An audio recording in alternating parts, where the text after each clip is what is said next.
knowingly removing food access for 40 million civilians is a war crime. Saying that you don't need Congress to declare war on Venezuela to just kill people, you're just going to kill them like they'll be dead, is a war crime. I mean, is destroying the visitor center at the White House and the entire East Wing, destroying civilian property unlawfully, wantonly, and without military necessity?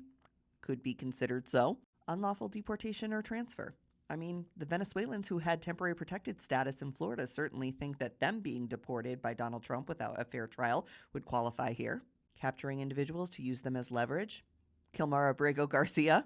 ICE has been conducting raids on civilian infrastructure. They've thrown flashbangs, they've used helicopters, they've used battering rams, all to kidnap people from places like hospitals, schools, and religious buildings.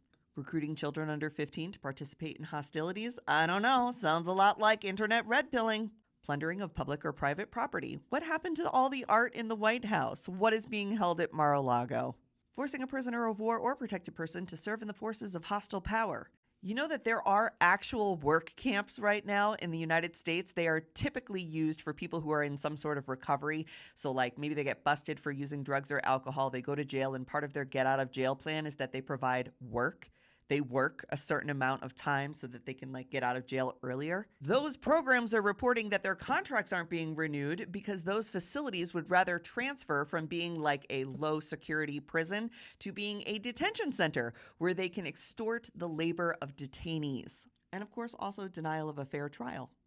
Denial of a fair trial is a war crime. What you are seeing and feeling around you is state-sanctioned violence. Some people might call them war crimes.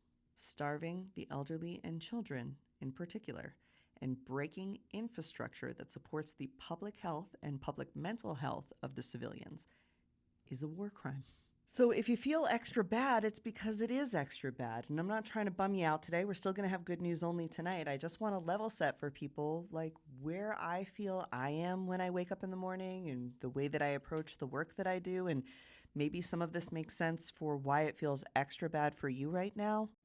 There's no such thing as overreacting to authoritarianism. There's no such thing as overreacting to the potential that our government is committing war crimes on its own civilian population. And I think it's okay to say those things, to call it out, to try to have better conversations about it, because if we're not honest about what we're facing, we can't be realistic about the solutions we need to come up with and the community and new infrastructures we need to build to overcome those problems. In history, you're taught the descent into fascism or authoritarianism or the crumbling of an empire is really epic.